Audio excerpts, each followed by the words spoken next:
Okay, well, thank you for joining us today for a presentation and a discussion with Terri Carlos. Terri serves as the Director of Development for the University Initiatives at California State University, San Bernardino. In her role, she is the Chief Fundraiser for the university's campus-wide priorities, including the EOP Renaissance Scholars, the Veteran Success Center, the Obershaw's Den Food Pantry, Undocumented Student Success Center, and other student success initiatives. Prior to her appointment, she served as the University Director of Annual Giving since April of 1999, and she oversaw the entire annual giving program, including annual faculty staff campaign, and during her tenure, she raised more than $9.4 million in gifts and pledges, including $5.7 million in planned gifts and several scholarship endowments. She is a member of the Case District 7, as many of you know, serving as vice chair for the recent Connect West conference, and will serve as the Connect West conference chair for 2021. She served as Case, 27th, she served as a Case board member from 2007 to 2011, notably as program co-chair for the 2009 conference held in San Francisco, and as the conference chair for 2011 in Los Angeles. So she has been very involved in Case, one that gives back to the industry quite frequently, as she will today. Terri and her husband live in San Bernardino with their daughter Ellie, who happened to help us today with the technology involved.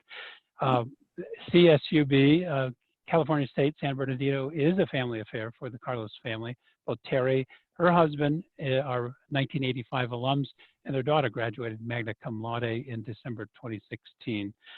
For personal information about her, in case you ever want to grab her, she's an avid tennis fan, gardener, book lover, and the beach is her happy place. So without ado, I'd like to welcome Terri Carlos. Terri, thanks for joining us. Thank you so much, Phil. Thank you everybody for joining. I'm so glad to see so many names on the screen and more joining. I really do want today to be an informative as well as interactive session. University Initiatives, when Bob asked me if I was going to participate today, he said, well, you're the grande dame of Meeting of the Minds. So a little disclaimer that Bob and John and Jill Boleen from Cal State LA and I started Meeting of the Minds many, many years ago.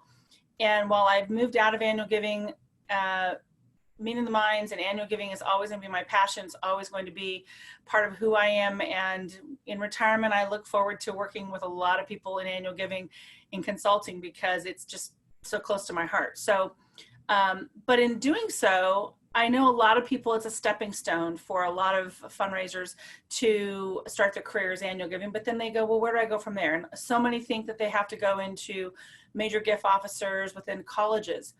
And that's usually the next step up. But one of the things that a lot of universities are finding, and it sort of happened to me in happenstance, is that they're looking for a new major gift officer position, which is University Initiatives. So how I stumbled upon that was when you're annual giving, and many of you out there are probably shaking your heads, yes, that's true. When they don't have somewhere to put a certain type of fundraising, they give it to annual giving. And that's kind of what happened to me. They said, Terri, can you fundraise for our EOP and our Renaissance Scholars? Can you fundraise for our veterans? Can you fundraise for our food pantry?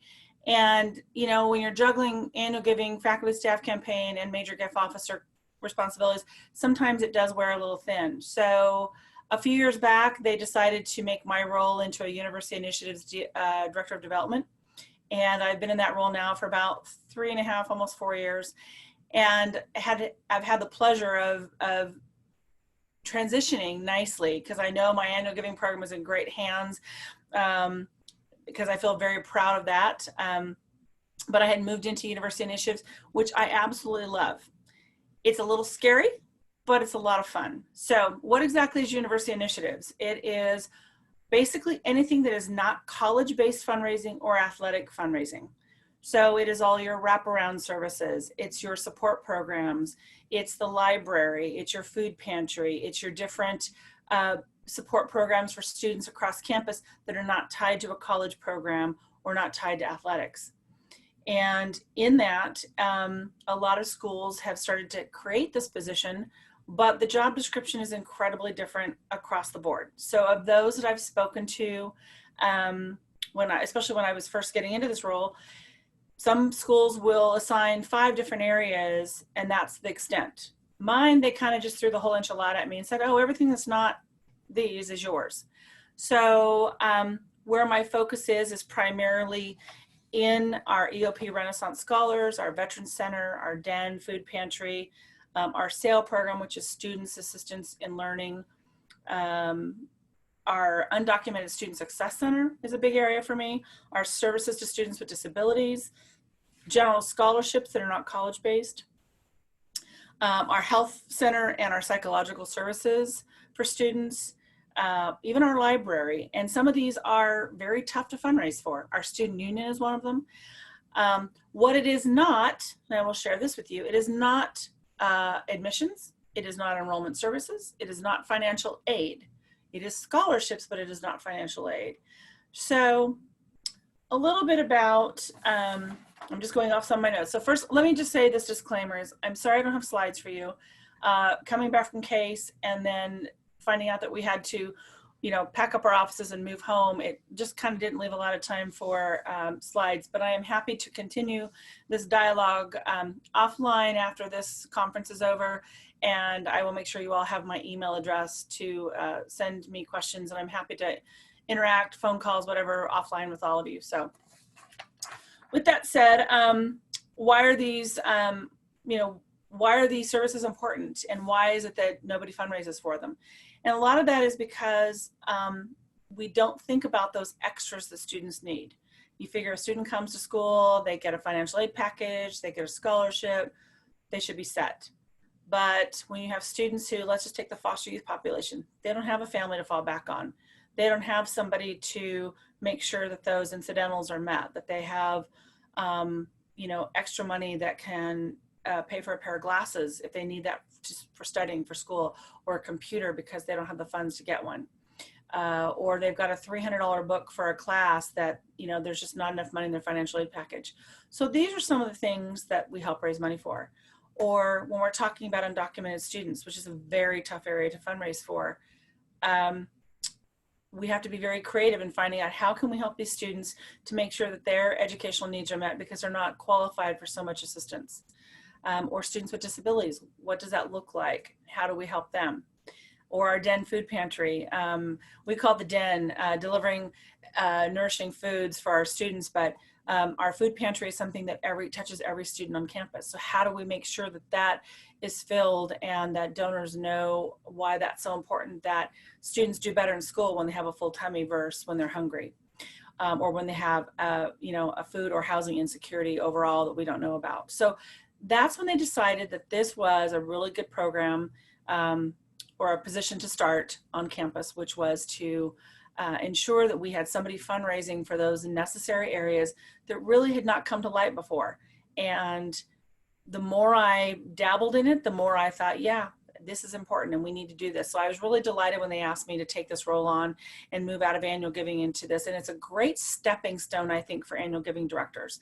And I'll share that in a minute why.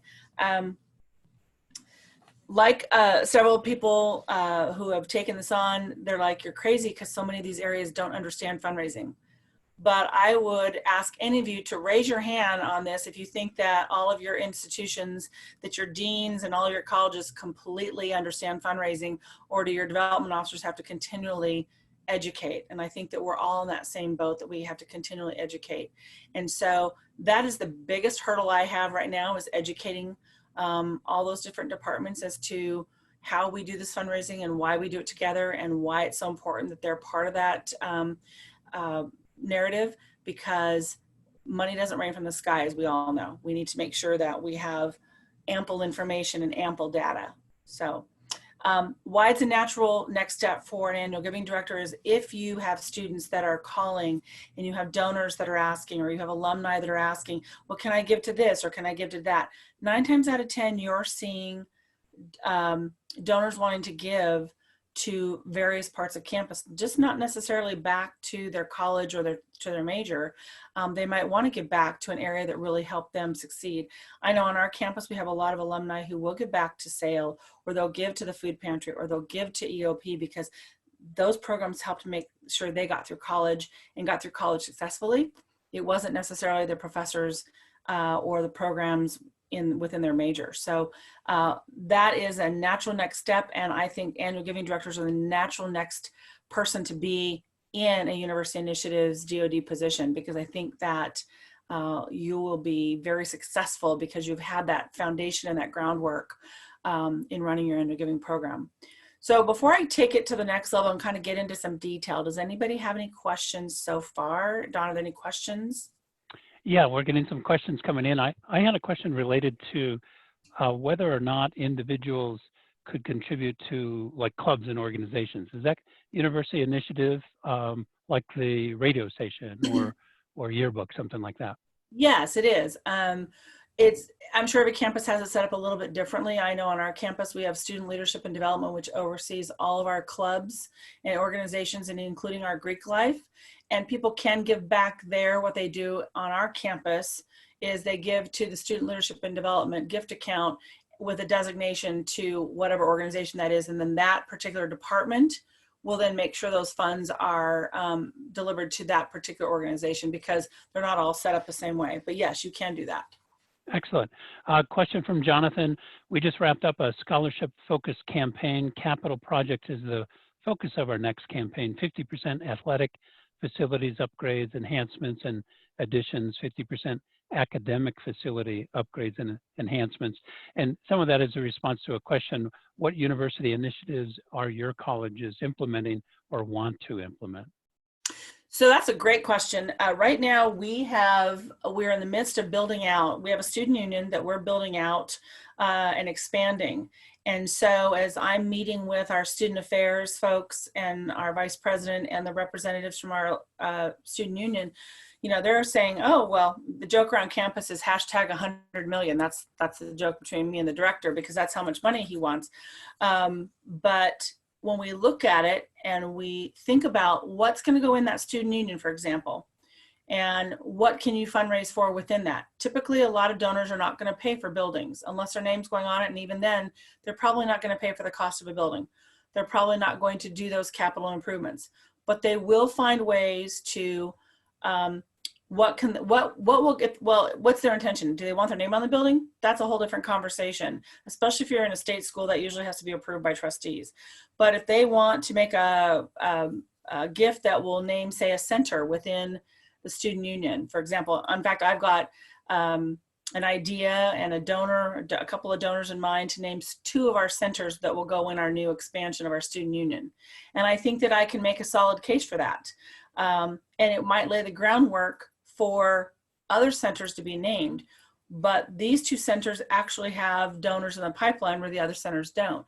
So it's how do you fund and find donors that want to help fund those internal aspects of your buildings. And that's where the programs will probably grow, but they're not going to probably fund the actual building of the buildings. Does that answer the question? I think so. We have another question coming in from Kelly. Who is in charge of stewardship of these university initiative donors? Thank you notes, etc. It sounds like organizational stuff. Does that fall to the department, club, or those being supported? Or does the development staff take that on? All of the above. Great question. Great question. So we have a stewardship department under our advancement services area at the university. And initially, before that department was established, it was up to the development officer. So we have kind of take those 7 steps of thanking people. So depending on the dollar amount of the gift, you know, I automatically send out thank you letters. I ask my departments to please send a thank you letter to the donors as well. I think that resonates really, really well with our donors and adds a personal touch. If the gift is over a certain dollar amount, it gets a letter from our associate vice president. If it's over another dollar amount, it'll get one from our vice president. And if it has a threshold of over 10,000 or higher, it gets a letter from our president. So it just depends, and that's how our structure is set up at our campus. But no matter who is sending out on what level, I ensure that I take care of a thank you letter coming from me, and I ask every department that gets that gift to make sure that they're doing a thank you letter. And then depending on the type of gift it is and what it's for, we make sure that there is periodic information going out to the donors. Say they set up a new endowment, they get an endowment report that can possibly be personally delivered by me and answering their questions. So there's a lot of different stewardship components that we do. The other thing that we do is, if in fact their gift is to scholarships, we have a Pause for Gratitude. Since we're the Coyotes, we have Pause for Gratitude event every year where we have students come together. And this was created by a former director of our stewardship area, where we bring the students who receive scholarships. They write personal thank you notes to their donors. We take a photo of them, and then our team assembles those photos inside the thank you card, and we send those out to the donors. And I will tell you, that means more to our donors than anything else. They see a picture of their recipient, they get a great handwritten thank you note, and that goes a long way. That's awesome. Kelly, thank you for that question. So where did this start? Usually things start with upper management, the board or the president's office said, you know, we need to mine this a little bit more. On your campus, where did that get started? And if you had to do that, how hard was it to push it uphill until someone noticed it? It was a combination. So it started with a donor. Years ago in annual giving, we were asked to raise money for our EOP Renaissance Scholars, our foster youth. And we were doing that through phone-a-thon and through some letter writing. But then there became a need that we had a donor who actually is he's a board member now, and he had a vast interest in foster youth because he'd adopted his son at age 14 out of foster youth. And he wanted to make a gift. So it kind of elevated the foster youth component to the forefront. That's kind of what started it. And then we had other individuals who expressed an interest in that. And then we started our Veterans Center in 2012, and that kind of jump started. So as I said in the beginning, when they didn't have a development officer to fundraise for those areas, they were kind of like, oh, Terri, do that because it's annual giving, it's kind of generic. But once I started getting so many areas on campus to fundraise for, it really was splitting my time away from annual giving, which is when they decided to separate out my role and, you know, move annual giving off. And actually my former assistant, Carolina Van Zee, who is now the director of annual giving, she runs the annual giving program flawlessly. And that makes me so proud. And then I got to focus on, you know, university initiatives and then build that up. And then they developed a job description that included far more than what I was doing. Did you run into any politics where individuals who had some responsibilities thought you were going to take some of their potential contributors off of their call list? Yes, that's really good. Thank you, Don. You know, when you're a university initiatives development officer, you don't have a college of alumni to fundraise from. Your alumni and your donors that are alumni are from all walks of all the colleges across campus. So, you know, when you're fundraising and you've got a donor who wants to give you $100,000, but they're an alum from the College of Social and Behavioral Sciences, that development officer might say, well, you know, why aren't they giving to my college? So we've been great on our campus. Nobody kind of says, oh, that's not fair. Because we all know that it's donor driven. It's where the donor wants to give the funds. But my donors, unless they're a community member, they come from all walks of all the colleges across our campus. And, you know, we try to build in the campus or the college component as much as possible, if that's an interest to them. But if it's not, it's not. Interesting. Years ago, I think it was about a decade ago, I held a webinar because we were promoting the idea that alumni could essentially fund the website, the college website. At the time, we were, again, developing alumni online directories and communities for colleges. And the idea would be, well, a natural way is to have this named for an alum. Rather, it would be less expensive than getting your name on a building or something like that. If you were to do a university initiative related to the college business side or the a club site or something like that, could you see that as another way in which alumni could give a lesser amount but still get, you know, a significant kind of recognition for that website? Sure. You know, I love to partner with my colleagues in the colleges, and I've done that several times to bring alumni around because maybe they're not in a position just yet to do something and considering a major gift, but they might be able to do something smaller. We've also talked about doing fun things that it's a way to engage your alumni from all walks of the campus. For example, I was talking with our director of our student union. And when they build out this expansion, they're going to take the campus, the County Pub, and it'll be much larger. And they're also going to have much larger spaces for these different centers, our First People Center, our Asian American, Pan-African centers, things like that. So one of the things I said, well, even though we're talking about a naming for some centers, I said, how do we get alumni engaged to really embrace this new expansion of the student union? So in talking with him and also with our alumni director, I said, what if you did something fun? You know, we try to pull all our alumni together in these meet and greets and just kind of get reconnected with Cal State. Have one at our new pub when it opens, close it off to students for the night, bring in our alumni. And what if you put a name on a bar stool? You know, you do that in theater, you think about it, you know, baseball fields do that, where you can buy a chair, $250, $500, different things like that. There's different ways to have fun, to get donors to start giving and do something meaningful. So maybe their name goes on a little placard that goes on our bar stool. Maybe there's, you know, different lanes, and we're gonna have a bowling alley apparently in our new student union, which will be kind of fun.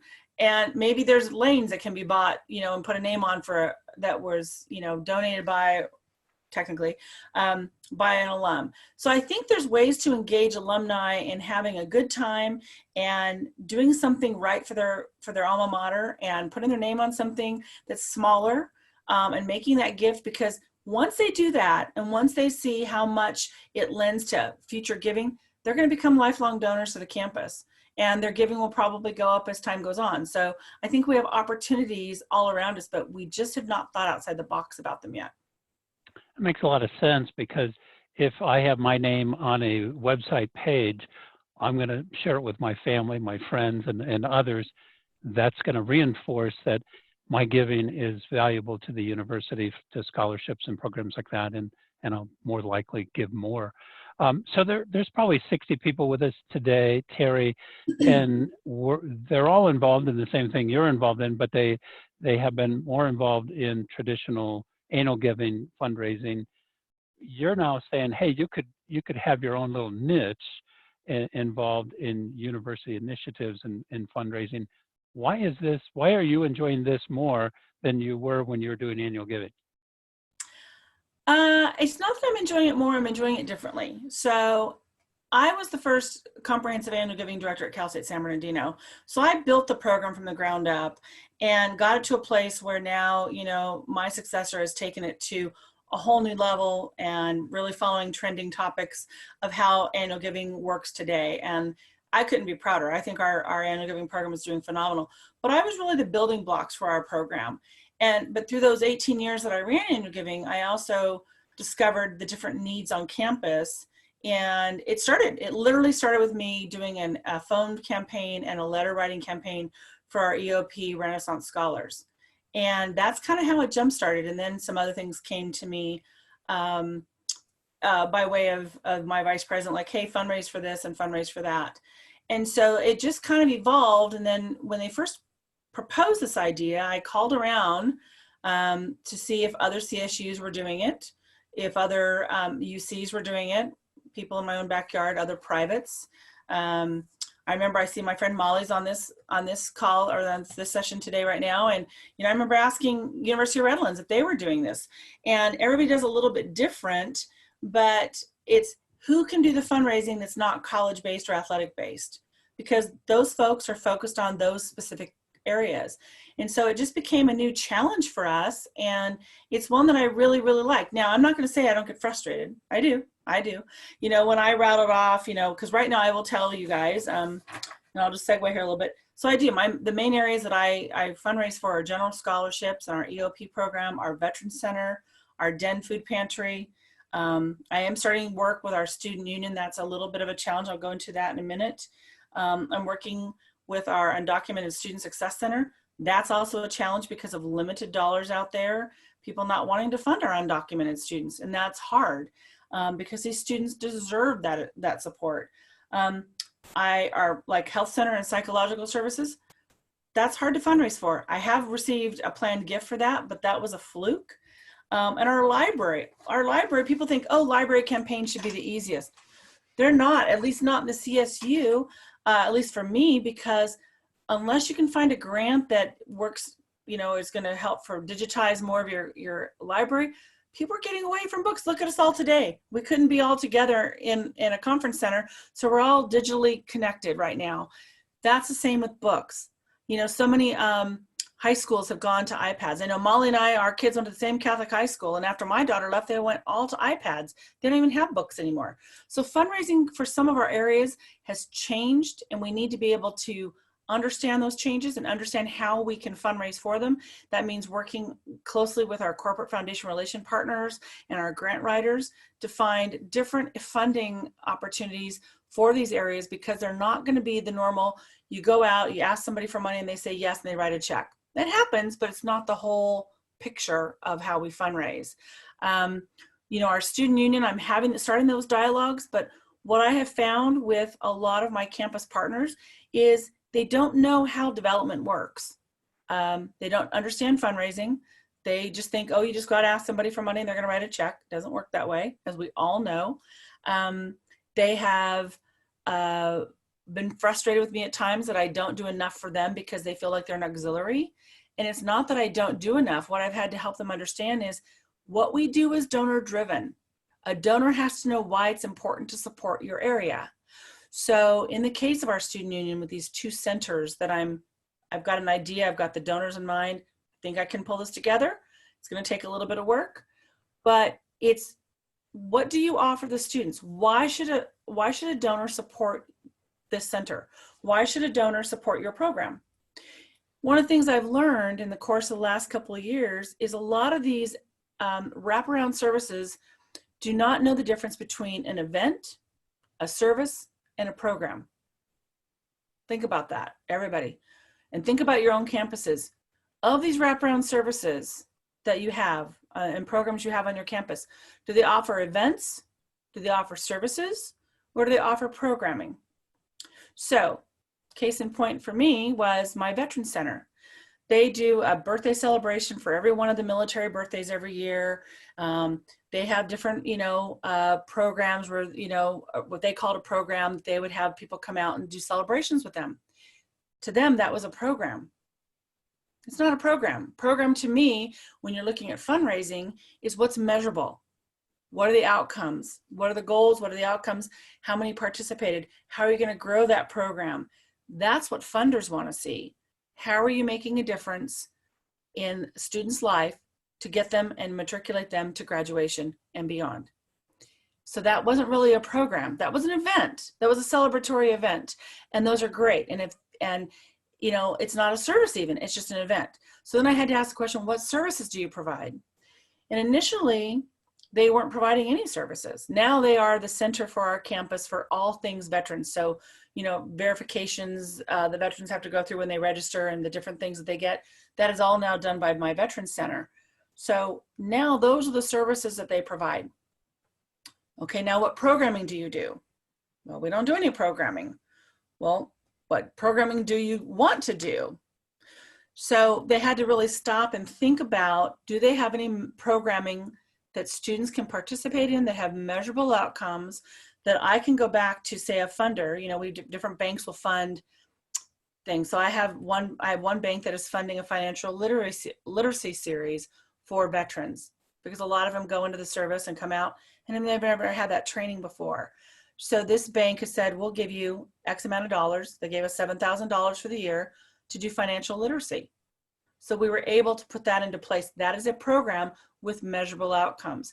So I discovered this kind of with this one entity on campus that I fundraise for, but then started having that dialogue with the other areas that I fundraise for, and realized that a lot of them don't know the difference. So we've had to spend a lot of time educating my campus partners in why people should support them, what do they have, what are their needs, what's reasonable, what's not.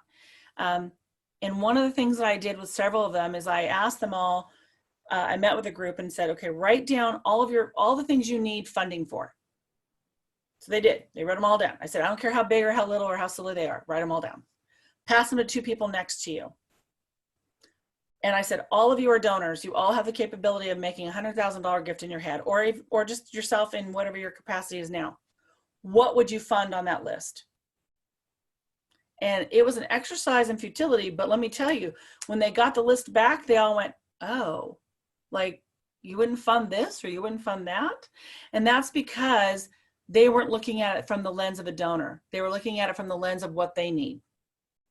So you've got to kind of be able to look at it from both perspectives. What do you need, but what's fundable and why should a donor want to fund it?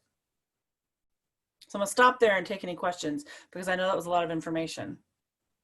So yeah, anyone that's in the audience, please type in your questions related to the content we've been talking about. The first thing that comes to mind, I keep falling back to how do I start a university initiative on my own campus, Terri? So it sounds to me like if I were given a couple of events to kind of add to my portfolio, and then I'd start to create other events or activities. How do you suggest we go about that if we wanted to create our own university initiative? I would tell annual giving directors to look at what are your alumni funding outside of college program, majors, college majors, and athletics. What are the programs on campus they might be funding? Is it EOP? Every single one of our public campuses has an EOP program. So is it EOP? Is it something else? And I would kind of do some data research to find out what is the one or two things that most of your alumni outside the typical are funding. And then I would probably meet with those directors to find out what are your needs and how are you using these funds? What can they be used for? What are the needs your department has and what are the needs that the students would benefit from if there was additional fundraising? And that's kind of how it started with our EOP program. It was just, like I said, we started with some phone calling and we started with the letters. When I took this over, we were raising about $600 a year. 2 years later, I was raising $4,500 a year, just from EOP alumni back to the EOP program.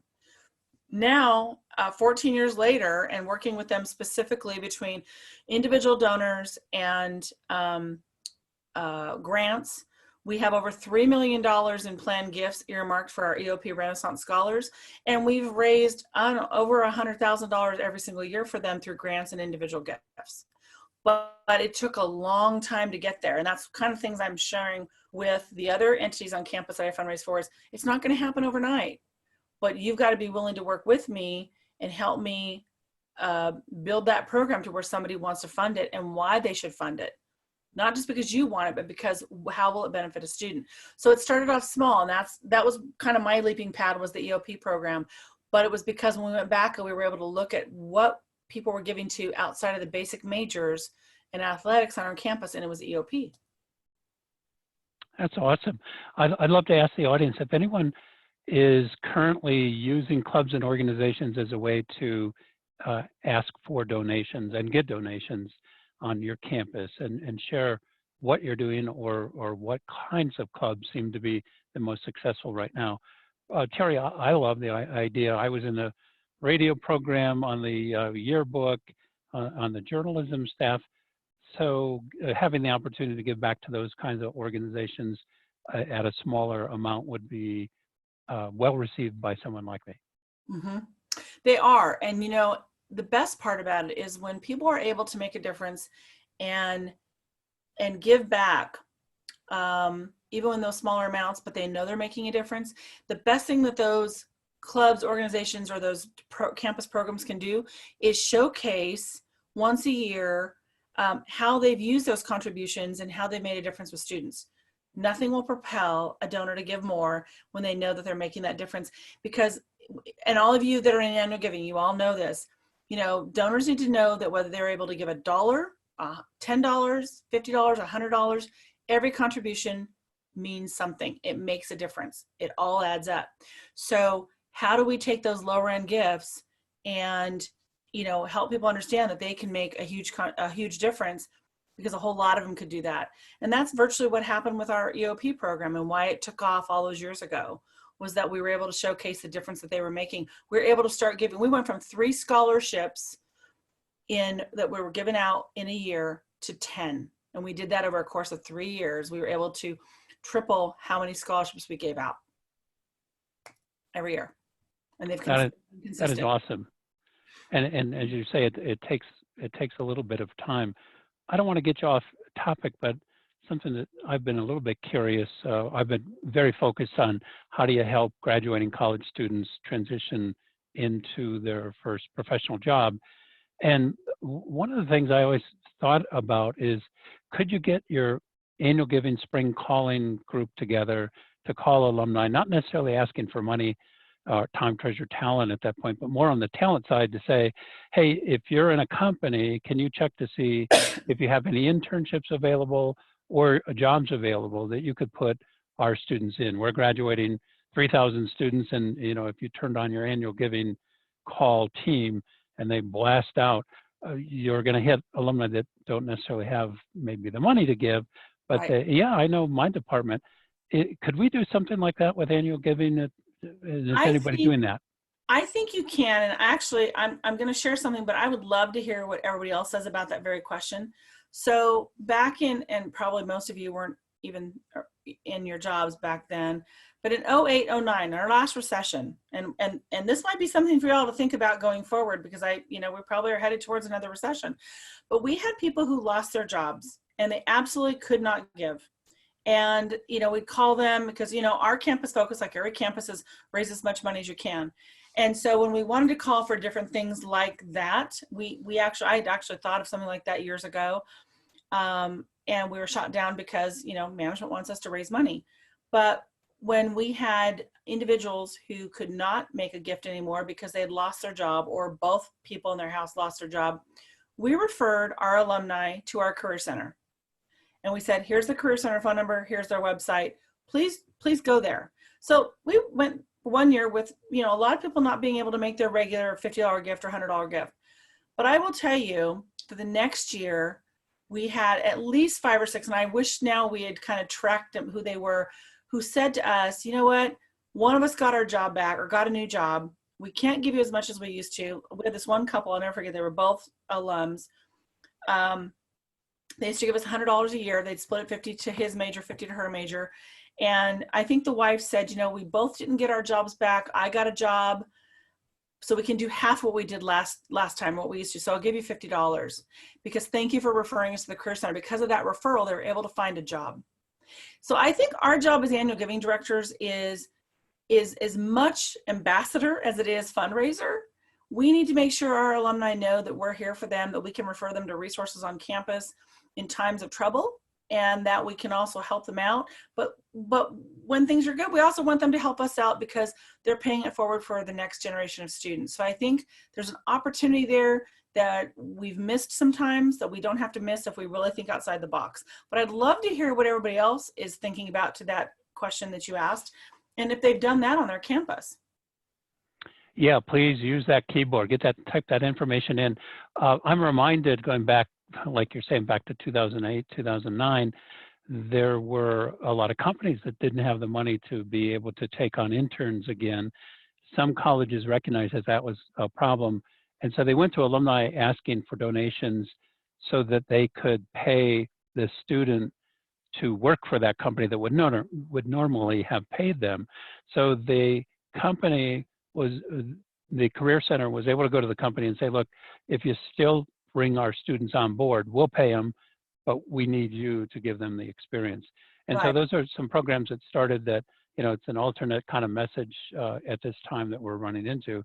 I mean, this graduating class is going to have it tough with, I think the St. Louis Federal Bank Reserve president said they could see 30% unemployment.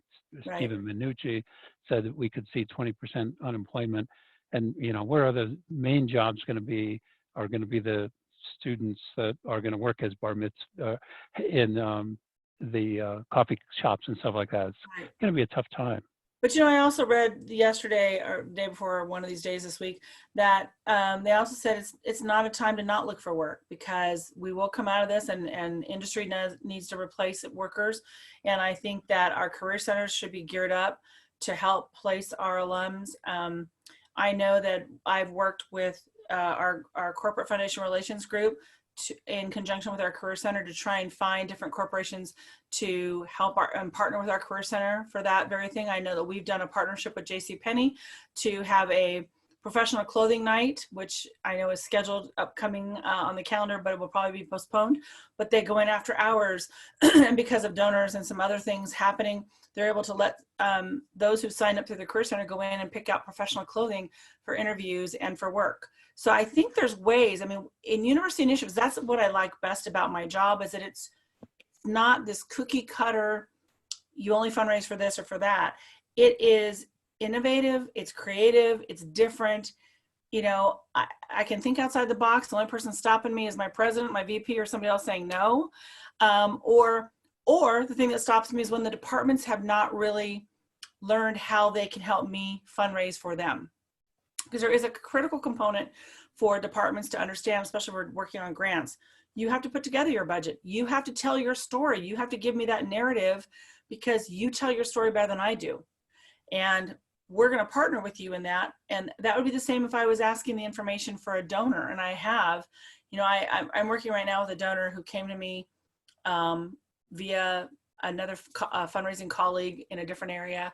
And this gentleman's not an alum. He's just a friend. He's an older gentleman. And he wants to make sure his money goes to education. And he doesn't want to leave it to his kids. And even yesterday, he and I were going back. He's 89. He doesn't have technology down pat. I'm trying to help get this thing through. He's letting me know that he wants it for Renaissance scholars. He wants it for STEM. He wants it for different things.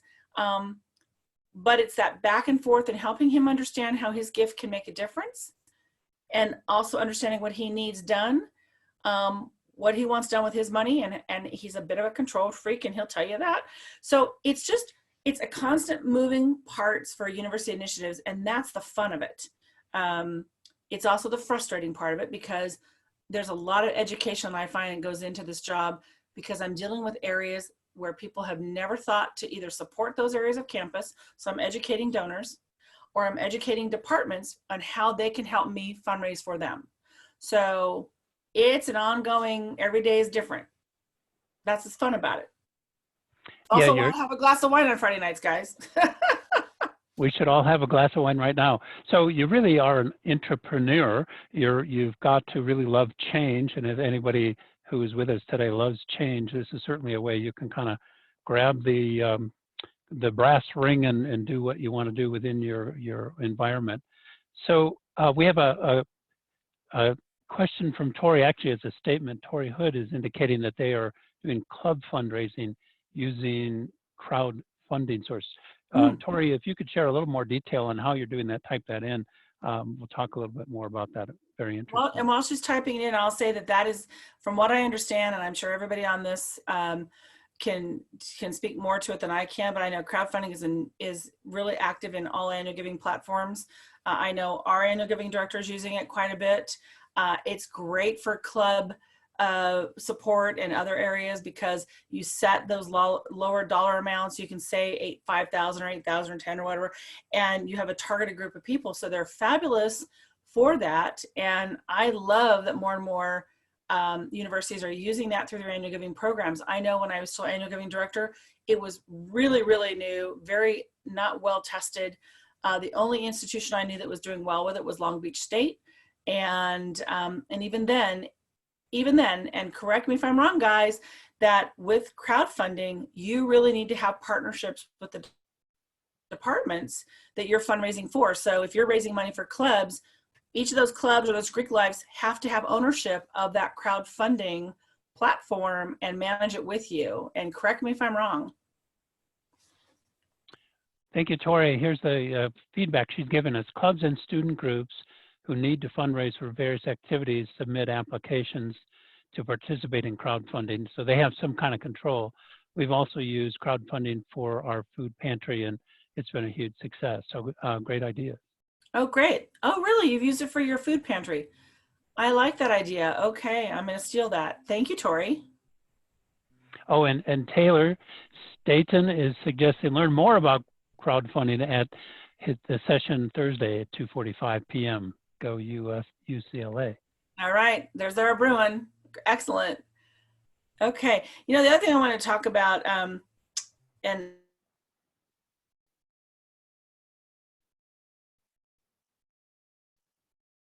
I don't know if you guys are experienced by housing to to raise money for them. Our rec center, you know, they want fundraising for them for equipment and adventures that students take.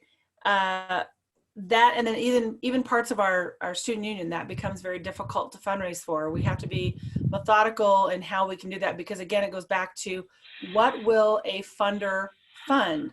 So like I was talking with the folks in our rec center, and they said, well, you know, some of our equipment is dated since we opened, you know, because they have a pretty heavy flow of students and faculty and staff who use it, and they said we need to replace it. And you know, when I think about that, I'm not probably going to find an individual donor who wants to give funds for equipment, but that might be a potentially great grant if we could find an equipment company or, you know, something like that that would help fund new equipment for a rec center for a campus. So it's really, it causes me to stop and really clear the noise out of my head and think about who can we go to, or how can we raise money for something. And then I also ask the different departments, what connections do you have? I found in talking to my student union director, he has tons of connections, and those are the ones that I need to tap into. And so I think with annual giving, if you were looking to go from being an annual giving director into a major gift officer, unless you have a passion to go directly into a college, you know, DoD position, and you wanted something a little more broad, which is what I love about university initiatives. Annual fund covers everything on the campus. So does university initiatives. That it's a next great step. And I think more and more universities are going to create this role. I think they're all going to look a little different. I know that when I was first in it, I spoke to some colleagues where they only had 5 areas of responsibility. And I think my job description had like 20. And I wanted to cry, thinking, you want me to fundraise for all of these 20 areas? But the reality is that we have to be realistic of what can be fundraised for those areas, what they need. You have to think outside the box in terms of helping to educate them, and really take the time to sit down and understand what their needs are. And oftentimes after you're done with that conversation, they don't even know what their needs are. You've given them a whole new, you know, plethora of things to think about. And that is the best part of starting that dialogue with them. So if you're thinking of making the jump to major gift officer, and your university institutes university-wide or a university initiatives role, that would be fantastic. Or you might even propose it if you are kind of doing data mining through your annual giving and find that there are specific areas that donors are giving to that maybe could use a more direct approach in fundraising, such as like EOP or your food pantry. Oh, you bring up a good point. Do you have a job description that you'd be willing to share, or a vanilla version of the job description you currently have? Yeah, I've got to dig it out somewhere. Anybody who wants it can email me directly, and I'm happy to share it. I'll have to find it. It's been a few years, but I probably can find it on my computer somewhere. So, and for those of you who do want to reach me, I don't know if it pops up anywhere, but my email address is tcarlos@csusb.edu. That's TCARLOS at csusb.edu. So if there's anything from today's session that you want, or you want to continue a dialogue offline, I'm happy to do that, and I will look for my job description if anybody wants that. So, and I can tell you, I'm not fundraising for all the areas on there, not targeted fundraising. But if a donor says, hey, I'm interested in this, I'm for sure going to pursue that. So let me share kind of, something that happened to me in the beginning of the year. Last year, before I went on vacation, I had a gentleman who's an alum reach out. He actually called Student Affairs. He called Financial Aid, and he said, I think I'm going to give a little money for, scholarships. And so they sent them to me, and I said, okay, this is great. And he said, oh, I'm having some things with my attorney done, blah, blah, blah. And, I had no idea how much money he was talking about. We agreed to get together after I got back from my vacation. Long story short, I finally met with him after the 1st of July. He and I talked, and we finally met for coffee, and he put a piece of paper in front of me. Well, what I suspected was going to be $5,000 or whatever, it turned out to be $1.6 million. And I was like, I did the math really quick in my head, and I'm thinking, okay, Terry, act calm. This is not what you thought it was going to be, but he didn't know where he wanted to go. But I sat and I talked to him, and I learned more about him. And he had no wife, no children. He only had a brother that he was estranged from. He, wasn't sure what he wanted to do. He just thought he'd leave it to us to decide. And I said, well, no, we don't like to decide for donors. We prefer the donor decides, as long as you're alive. And this is obviously a planned gift. Long story short, after getting to know him a little bit, learning that he was a veteran, learning that his family, there were some PTSD issues with his brother, learning that, this man has memorized show tunes because his stepfather was in the movie industry, learning, different things about him. I was able to put a proposal in front of him for about 10 different wraparound services on campus that he might consider breaking down this gift.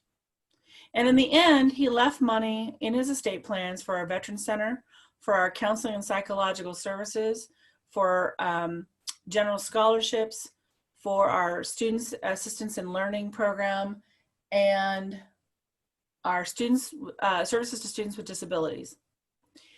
And those were all passionate to him because we were able to make the connection by getting to know all the different things that he was interested in and kind of his background, because he had no clue.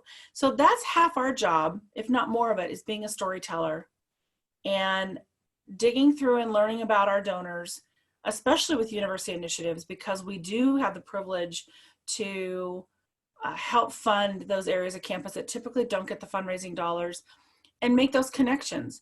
And in the end, he did a very nice planned gift for $1.6 million. I hope it doesn't get realized for many, many years. He's a great guy. He's very interesting. He pops by my office once in a while. But more importantly, he'll be able to help 5 areas of campus that typically would never have gotten donor money before, because we were able to just kind of lay out how his gift might be able to help students in all those areas. So it took thinking outside the box. It took a lot of listening. It took connecting some dots for him and for us. And in the end, it turned out to be a really positive gift. It was the first largest gift that we booked on August 1st of 2019 for this new academic year. And I was really happy. It made me excited, more excited for him than it was for me. And that's what University Initiatives is all about, is how do we connect the dots for our donors to realize how they can make a difference in those wraparound services that help get our students to graduation. Brilliant. Many times if you can put together kind of that smorgasbord list of here's the different opportunities after you've gotten to know what they were involved in or what their interests are, you'll end up getting more of his estate. You just never know. So right. Good job on that. So here's a question and a statement coming in from Sean Briner. Numerous university fundraising initiatives have piloted quickly toward student emergency funds, at least in the short term. Those who didn't have one quickly created that as an option for donors.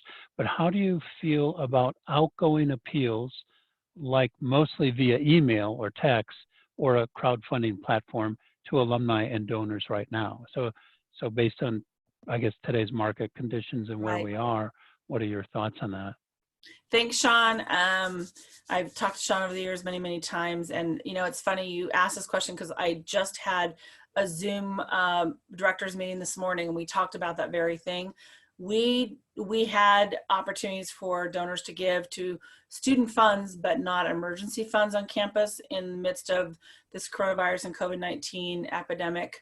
And so we are currently putting something together. I know some CSUs and UCs had that, some didn't. I don't know about the privates, but we are working to put that together. It won't be through a crowdfunding platform, but I do think that if that works for your campus community in terms of your alumni base, you should do it, because those are quick dollars. I know our team is working with our care team, which is made up of a variety of different offices that help students succeed in crisis. So that is our basic needs committee. That's our counseling and psychological services team. That's a whole gamut of different departments that make up the care team on our campus. And in conjunction with them, they're working through our platform on iModules. They're going to be doing about 12 to 13,000 letters will be going out. They just told us this morning. And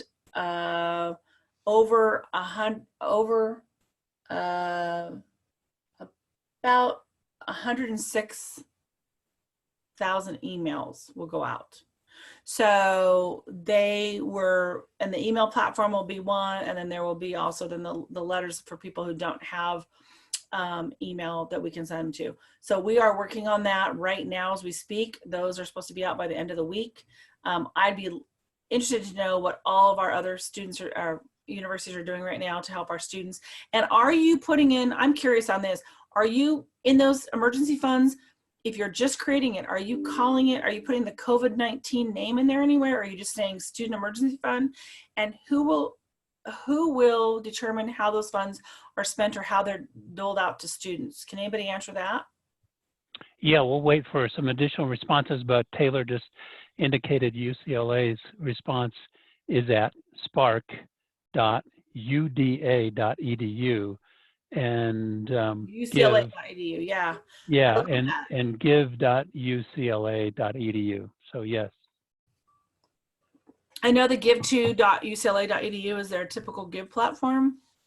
And we are directing people to our website to give, especially in this time right now where we're having to come up with alternative methodologies to process gifts and things like that. We're saying, yeah, we'll process checks, but if donors want to give, we're encouraging them to go online.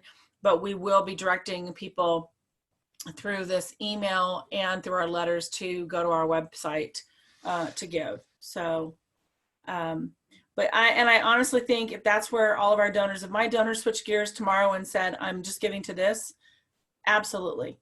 Because again, it goes back to what pulls at a donor's heart.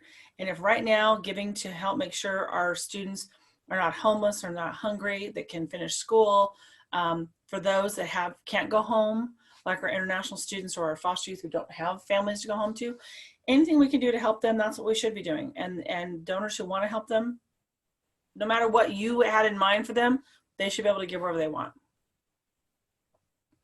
I don't know how we're doing on your list of things you wanted to cover today, but maybe want to divert into another discussion related to recent grads. There's a really good study by Alumni Access. I think it's at alumniaccess.com. If it's not, you could email me at don@talentmarks.com and I'll give you access to it. But the study looked at alumni relations and analyzed how frequently the development office was sending a request to recent grads. And the average was about 3.3 times their first year out of college. So I'd kind of like to open up a little bit of discussion related to how frequently should we be sending emails to recent grads, particularly this year with what they're facing, as well as the student loan debt that they're carrying. I don't have an answer for that. I'd love to hear from everybody else as to what they're thinking on their campus. As annual giving directors, I know that oftentimes you all have to follow, the guidelines of what your higher ups are telling you, but you guys are the frontline fundraisers in my book. And I was there for 18 years. I know we hear more from our alumni than anybody, I think, across the campus. And I really used to push hard to say, no, this is what our alumni are telling us. So I'd love to know the answer from you to that question, because I don't have it. I don't know. I think we're still too new in this. I'm not sure I know the answer to that, Don. Yeah, one of the dangers the report had indicated is that if you over solicit your young alumni, they start opting out of your mailing list. So if they start opting out of your mailing list, you start losing the ability to communicate with them. So, it may be a way to begin to develop their understanding that they need to be giving back, but at the same time, you cut off communication. And they're suggesting as high as, I think it was like 18% were, the more you solicit first year grads, the higher the chances are they're going to opt out, and it can be as high as 18% of the grads. Right. The only thing I can speak to that is I have, my daughter's 25. She graduated in December of 16 from Cal State.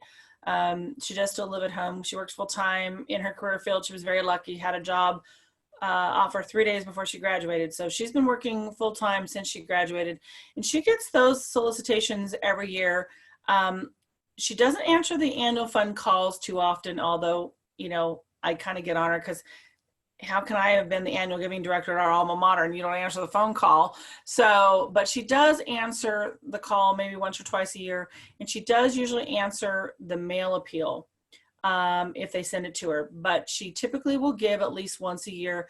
But I know that if they oversaturated it, she's going to ignore at least half of them, just because I think our young alums are busy doing different things and they're not used to the giving. So I think we need to be very strategic on how we ask them and how often we ask them, and we need to capture their attention so that at least if we can get them giving once, maybe twice a year, but it's consistent, because she does give every single year, but she's just not going to respond if you're doing multiple appeals.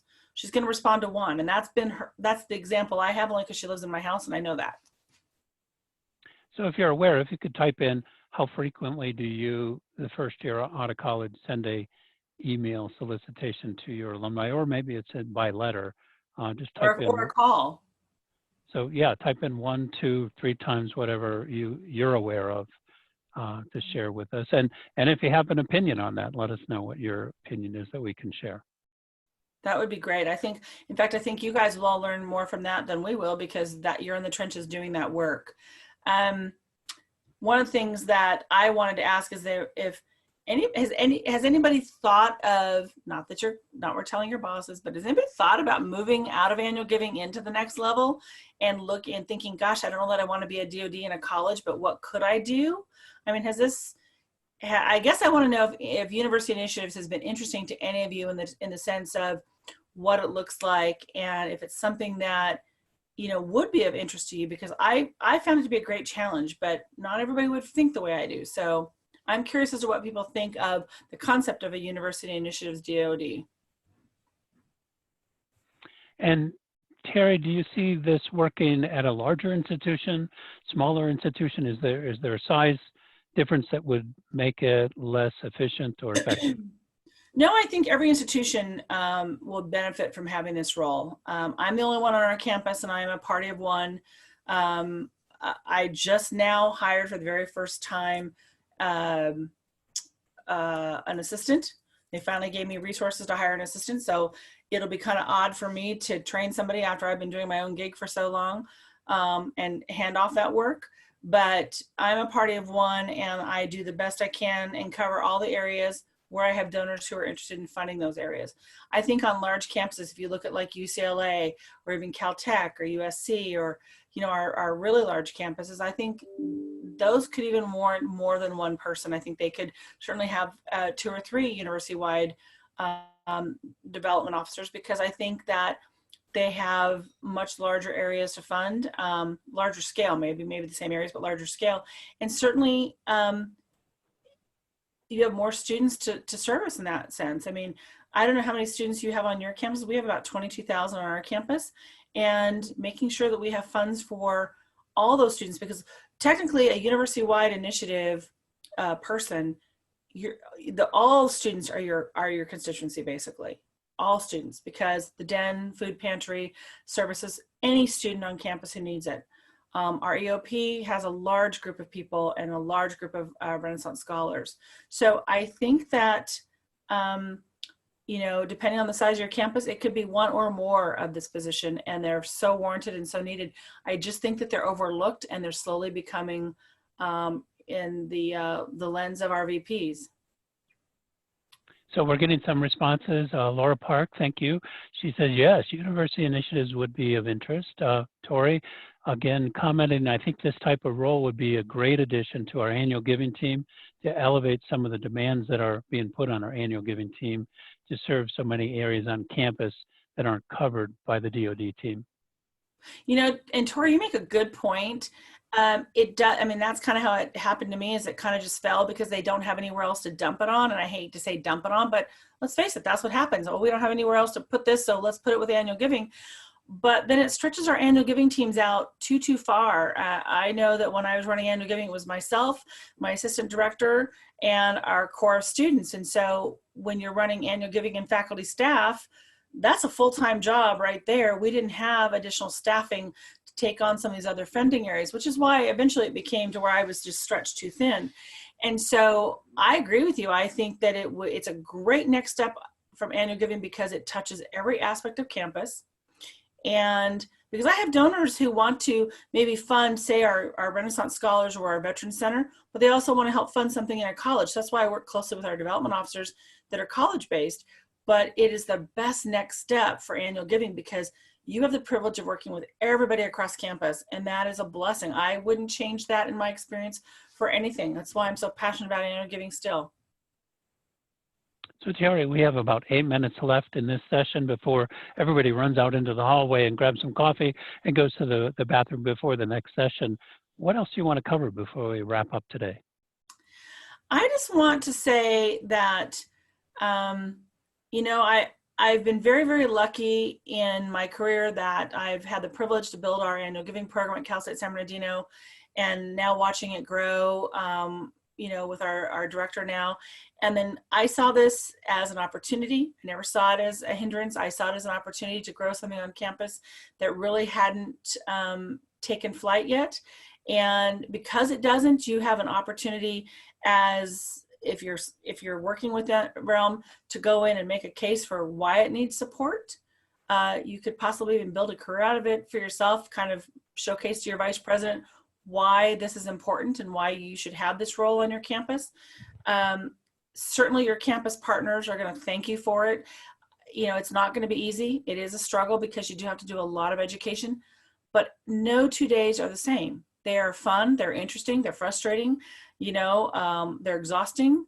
And when you get people like the gift I closed at the beginning of the year, just seeing the joy on that donor's face, knowing that he was going to make a difference. And then when I told the departments about this planned gift, when I had department heads cry because nobody's ever thought of funding them or helping to fund them, even if it is a planned gift that won't be realized for several years, that's the joy I get out of my job. And I would encourage anybody that if you're looking for a next new opportunity and you want to create something on your campus, do the data mining and pull out those stats and see where your donors are giving to you outside of your college majors and things, and make a case for this role because it's a fantastic role. I'm going to retire doing this job, and I love that. And while my roots have always been annual giving, this is the next best thing because I get to touch so many aspects of campus. And that's why when Bob asked me to do this, it was like, sure, because I think this is the next natural step for any annual giving director. So I hope all of you are thinking about that and kind of noodling in your brain how you can make a case with your VP to put this position in motion on your campus. So 2 questions coming up. If you can inspire us, what did you start at with this program? Then how long did it take to hit the millions you introduced, and what was that amount?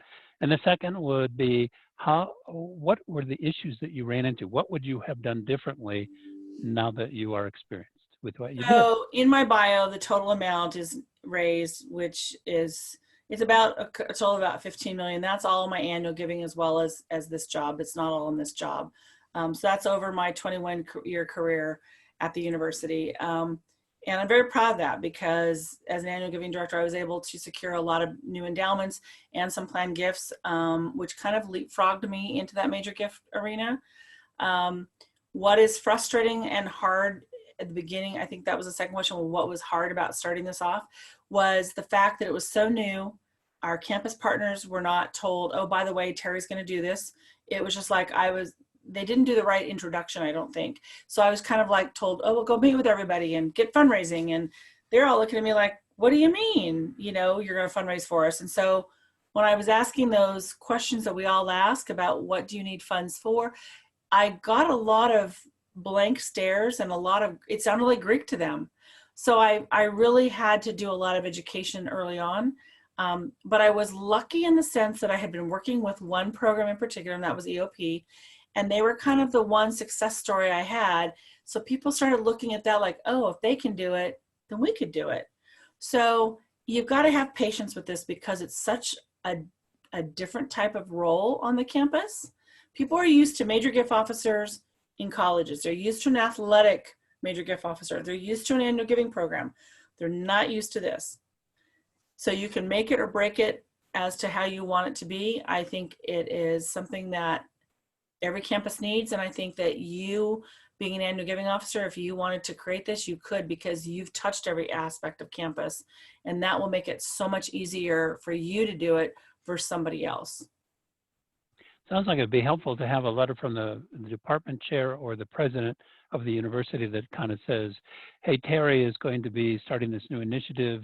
We encourage you to work with her to develop this program or something. So you get the clout from the guy or gal up top. Right. It would have been easy. I think at the time, it just wasn't thought all the way through. And lots of universities kind of do that sometimes just because we're in such a fast pace. You know, we change things. We don't always tell people. Luckily, I am an alum from this institution, and I know so many people across campus because of my longevity there that I didn't hesitate to go out and set up meetings and tell them why I was there. The delay with that was then they would have to go back to their VP or somebody in charge to say, well, why is Terri talking to us about this? So that was kind of the hiccup. It went back and forth a little bit. So it is always great when they implement a new position like this to let those areas of campus know that, hey, this person's going to be working with you, and we hope that you'll be able to work closely with them to develop a fundraising plan. So I would encourage that if you were able to get this role on your campus, make sure somebody does that introduction. You talked before about event, service, and programming. Is that something that is the building blocks of what you do? By happenstance, you know, when you work with programs, when you work with departments like veterans or like EOP or like even services to students with disabilities, that's a really good one. They don't do events and they don't have programs. They are typically a service department. They service our students with disabilities on campus in their testing and getting them from the parking lot to their classrooms, their service. And what I've said to these directors is, it's okay if you don't have a program, as long as we know, as long as you know what you are and what we know what you are. So like with services to students with disabilities, they keep saying they need money, and they kept trying to put together saying they had this program, and they didn't really have a program. And we weren't going to make a grantor mad at us because it was kind of a half-assed thing that they put together. But what they did need was another golf cart to get students to and from. And I had a donor who's an alum whose daughter had spina bifida and had actually been a Cal State student, but had passed away many years ago. And I said, how much does a new golf cart cost? And they told me, and I said, you come up with half of it and I'll get you the other half. And I did. I put the proposal in front of the donor, and she said, absolutely. She wrote the check right then and there. So it's understanding what you are. If you are a service only to students, that's fantastic. Then build on that. If you offer programming with measurable outcomes, which is great when you're writing grants or trying to get grants to help fund it, know that. If you are events only, the likeliness of you getting funding is probably very slim, but that's okay as long as you know what you do and what service you provide to our students. Wow, we've got 2 minutes left. This has been wonderful. A lot of information. I've learned a lot, and we really appreciate the fact that you're going to share with us your resume and dig that out from somewhere. Also, how will we get hold of you if we need to follow up with questions? Please email me at Terri or at tcarlos, TCARLOS at csusb.edu. So it's TCARLOS at csusb.edu. And if all else fails, email Bob Bradinsky. He knows how to find me. Terri, I'm going to give you 1 minute to kind of wrap up and summarize the hour and 15 minutes we've had together. Give us some marching orders. What do you want us to do tomorrow on our campus if we were going to start a university's initiative? First thing I want you guys to do, and you could actually do this, I think, from your homes, is if you're curious in being a university-wide development officer, I would say start doing some data mining and find out where your alumni donors are giving besides their college departments. Find out what other programs you offer on your campus that serve students, those wraparound services that are critical. And if this is something you don't have but you're interested in creating, let me know. I'll help you create a proposal to put forth to your VP or your associate vice president or whomever to make a case for it. And I will promise to find my job description and dig that out. Awesome. Terri, Carlos, thank you for giving us the time, sharing all this information today. Thanks so much, Don, for hosting us. And I appreciate all of the attendees who were on the call today. Terrific. And I duplicate that, Bob and John and Terri and I, Don Philabaum, we all thank you for joining us today. It's been fun to get your information, learn a bit more about what you're involved in, and we encourage you to continue to attend the sessions the rest of the day. Go now, get some water, take a break, and come back at the next session. Perfect. Thank you. Bye, everybody. Thank you for attending.